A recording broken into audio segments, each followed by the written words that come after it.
Capítulo 4. Calcasieu ficava em uma parte do Maine que se adequava bem ao nome Mid-Coast, porque ele não significa absolutamente nada, e uma descrição que não significa absolutamente nada é um poderoso indicador de que a modéstia é uma propriedade coletiva do lugar. Até o tempo mudava educadamente. Todos os anos, quando o outono começava a substituir o verão, havia manhãs frias, avisando que em breve ia ficar gelado de verdade. Assim que acordou e pôs os pés no chão de madeira frio, Eve soube que aquele era um dia em que o outono dava seus primeiros sinais.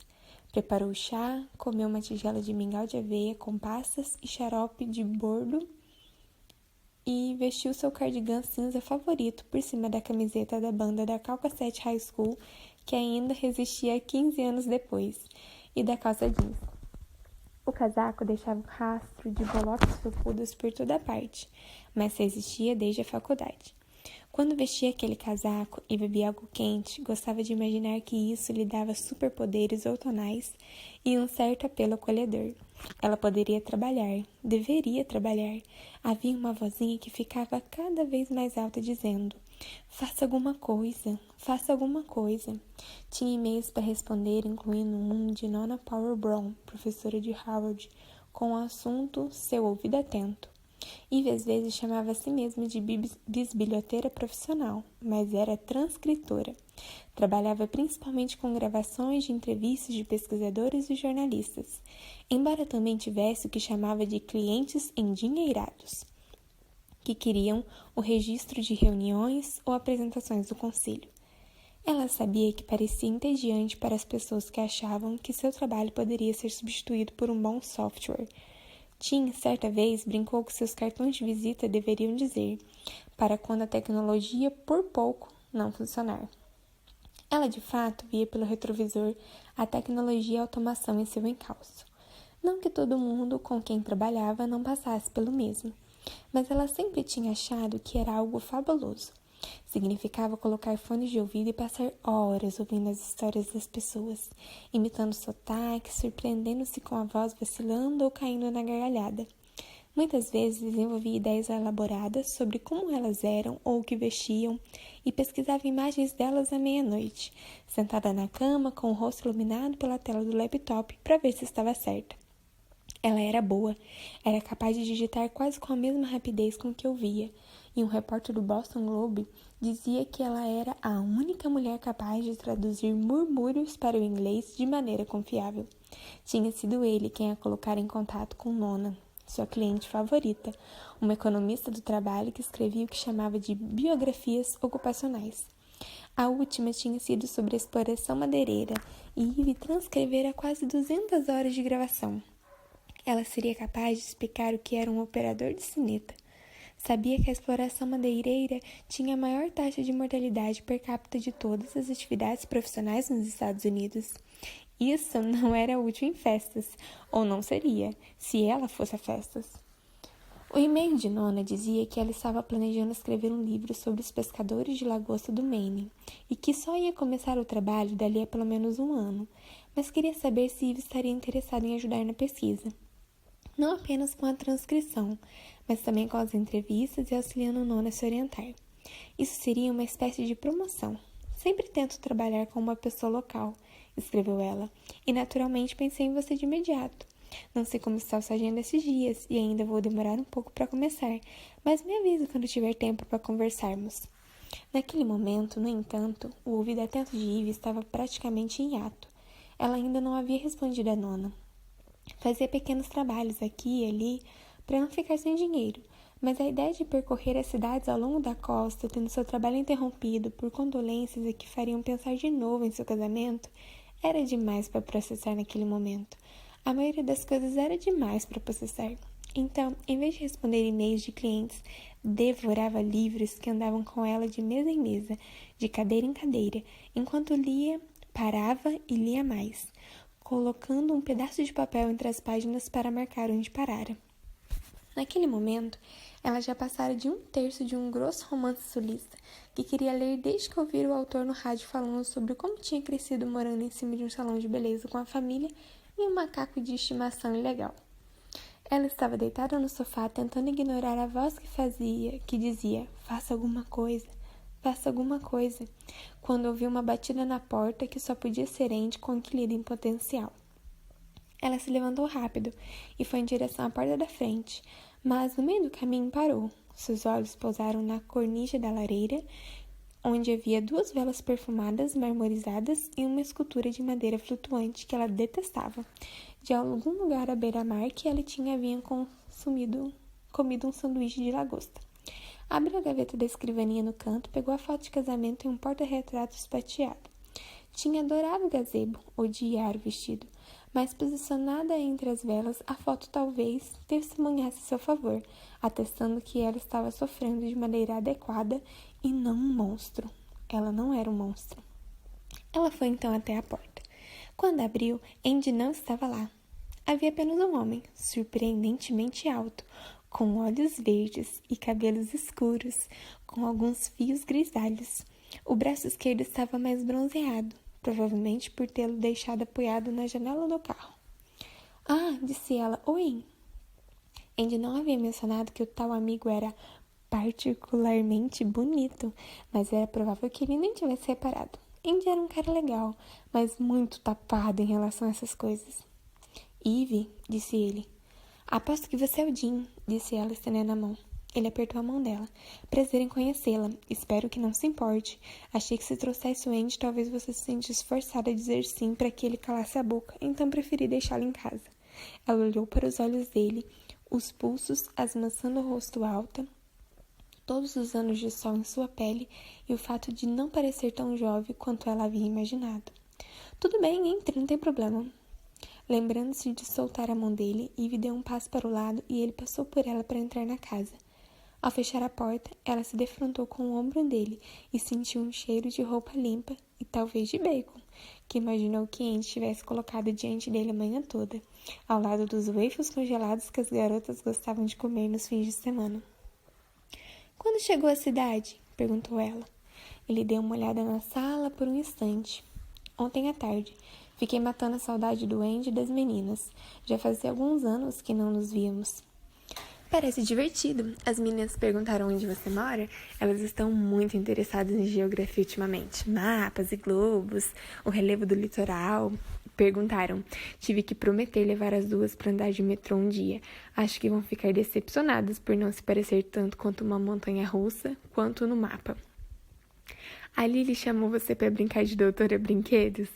Chamou. Ela foi muito minuciosa. Devo voltar em 6 meses para um acompanhamento. Ivy assentiu. Cuidado nunca é demais, definitivamente. Já estive em mãos piores. Ele sorriu, cerca de 1/3 de sorriso. Era 1/3 de sorriso interessante. Então você veio de carro de Manhattan? Quanto tempo isso demorou? 8 horas, mais ou menos. Caramba! A boa notícia é que dá para ouvir bastante rádio. Do que você gosta? Mesas redondas e coisas assim? Ah, não. Idiotas que não praticam esportes discutindo por causa de esportes não é a minha ideia de diversão, disse ele. Gosto mais de ouvir a rádio pública. Ei, eu também, disse ela. Ou podcasts. Meu irmão está tentando me convencer a ouvir podcasts. Sempre fico achando que vão ser 3 caras no Skype chapados falando sobre bandas que ninguém conhece. Que tipo de podcasts você escuta? Um sobre música, outro sobre design, alguns sobre política, quando consigo aguentar. Alguns que são apenas, você sabe, hoje no nosso programa, um homem que aprendeu tudo e ao mesmo tempo nada. Essas coisas. E um em que um cara resume livros de terror. Não sei muito bem porque comecei a ouvir esse. Não gosto muito de terror. É bom saber um pouco sobre as coisas das quais a gente não gosta, comentou ele. Ela riu. É assim que encaro o Sports Illustrated sem querer ofender. Ah, não fico nem um pouco ofendido. Então, disse ela, esta é a casa. O anexo fica nos fundos. Não tem uma entrada separada, então você teria que entrar por aqui ou pela porta lateral da cozinha, que tem acesso pelo quintal. Mas é uma linha reta. Ela mostrou o caminho para ele, passando pela cozinha. E a porta é essa, bem aqui. Ela mantinha a porta da edícula fechada e o aquecimento não estava ligado, então estava um pouco gelado lá dentro. Normalmente fica agradável e quentinho aqui dentro, juro. Ele entrou atrás dela e fechou a porta. E então eles ficaram parados no meio de todo aquele carpete bege com a luz cinzenta do céu nublado que entrava pelas grandes janelas. Ela estendeu a mão e puxou a corrente da lâmpada no teto. Mas depois de dar umas voltas pelo lugar, Jim estendeu a mão e a desligou novamente. Ele foi até a porta do banheiro e a abriu. Em seguida, a fechou de novo e voltou para onde Eve estava. Ele parecia estar alongando o ombro dolorido. Ao abrir e fechar a geladeira na pequena cozinha, por fim, voltou e ficou parado com as mãos nos quadris. Tenho a sensação de que eu deveria fazer algumas perguntas. Você tem perguntas? Não sei. Bem, disse ela, deixe-me pensar em respostas. Você pode receber quem quiser, é claro, isso não me incomoda. Normalmente fico trabalhando no andar de cima ou na sala de estar, por onde você entrou.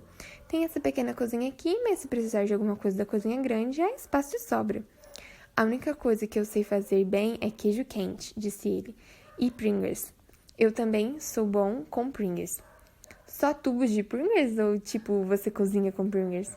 Só Pringles. Eu compro, abro a embalagem e enfio direto na boca. Ah, entendi. É o que eu faço com Oreos, declarou ela. Ele sorriu e ela explicou sobre a máquina de lavar e a secadora, a churrasqueira a gás do lado de fora e o espaço ao lado da casa onde poderia deixar o carro. Ele deu uma olhada no espaço vazio. Parece ótimo, perfeito. Eu sei que você não tinha certeza sobre o lugar, já que não me conhece e tudo mais. Pensei melhor depois de falar com o Andy. Faz muito sentido. Pode ser por tempo indeterminado, você não precisa se comprometer com uma coisa. Ela gesticulou. Uma coisa muito longa que não seja conveniente para sua situação. Tenho mais espaço do que o necessário. Ele assentiu lentamente. Regras da casa, outras coisas? É proibido fumar. Tem animais de estimação? Não tenho animais de estimação e também não fumo. A propósito, história verídica.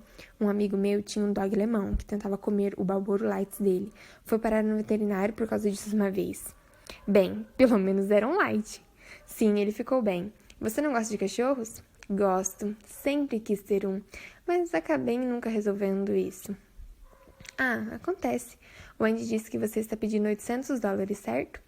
Para ser sincera, Andy está pedindo $800, disse ela. Ele que cuida de todas as minhas negociações. Parece razoável, Jim sorriu e olhou pela janela onde a maior árvore do quintal se agitava. Está começando a ventar. Eles ficaram em silêncio.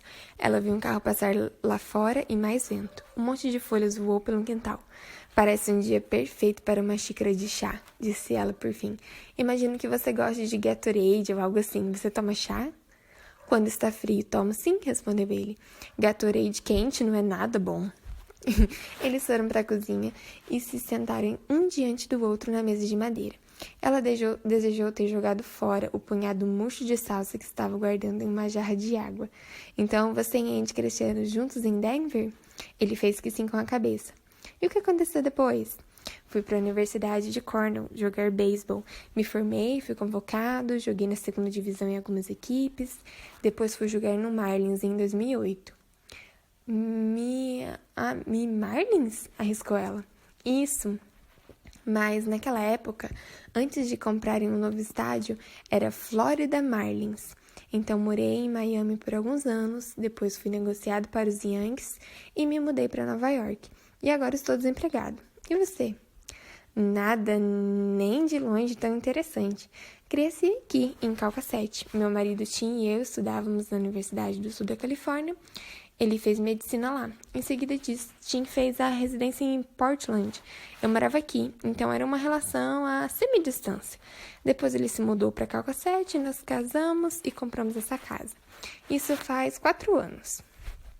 Quando ele olhou imediatamente para o chão, ela supôs que Andy tivesse lhe contado como a história terminava, pelo menos até onde Andy sabia. A versão dele não tinha ela no carro com a certidão de nascimento e um maço de dinheiro. Jim olhou para Eve. Sinto muito pelo que aconteceu a propósito, disse ele. Obrigada, ela sentiu. Pela mente estava procurando opções, procurando mais alguma coisa para perguntar. Quanto tempo está pensando em ficar? Não sei, uns 6 meses? 1 ano, no máximo. Vou ter que voltar para Nova York, que é onde está a minha vida de verdade. Mas agora eu meio que preciso clarear as ideias. Ele sorriu. Isso é o máximo que eu planejei por enquanto. Ela balançou a cabeça. Sei bem como é. A quantidade de tempo que pessoas que acabaram de se conhecer devem se encarar, principalmente sem dizer nada, é uma medida muito curta e muito precisa. Quando excede o limite, você fica desconfiado, se sente ameaçado, ou tem um lampejo de intimidade ocidental, como se estivesse espiada a pessoa nua por uma fresta da porta do banheiro. Os dois sorriram e acabou. Tudo bem, disse ela. Então acho que você deveria ficar. Com o anexo. Acho que deveria ficar com ele. Ela percebeu que ele estava ponderando se deveria dizer algo. O que foi? Estou aqui pensando se devo prometer a você que não vou fazer nenhuma pergunta indiscreta ou algo assim. Ela ergueu uma das sobrancelhas. Você precisa que eu prometa a você que não vou fazer nenhuma pergunta indiscreta? Agora ele pareceu um pouco mais sério. Acho que deveríamos fazer um trato. Ela olhou para ele esperando que continuasse. Você não me pergunta sobre beisebol e eu não pergunto sobre seu marido. Ela pestanejou. Não perguntei nada sobre beisebol. Eu sei, e não perguntei nada sobre seu marido. Mas você quer fazer um acordo oficial. Ele esfregou os olhos. Não sei quanto você sabe, Ivy, mas tive um péssimo ano. Uns 2 anos péssimos. E falei muito sobre isso. E acho que talvez você esteja na mesma posição. Se concordar, estará me fazendo um favor. E vai me fazer um favor ainda maior se pudéssemos só agir normalmente. Vou dizer oi, você pode dizer oi, e não faremos, sabe, esse negócio da mulher misteriosa e triste, nem do fracassado exilado. Ela semicerrou os olhos de leve. Então, por exemplo, não vou dizer que fracassado e exilado me parecem palavras um pouco injustas.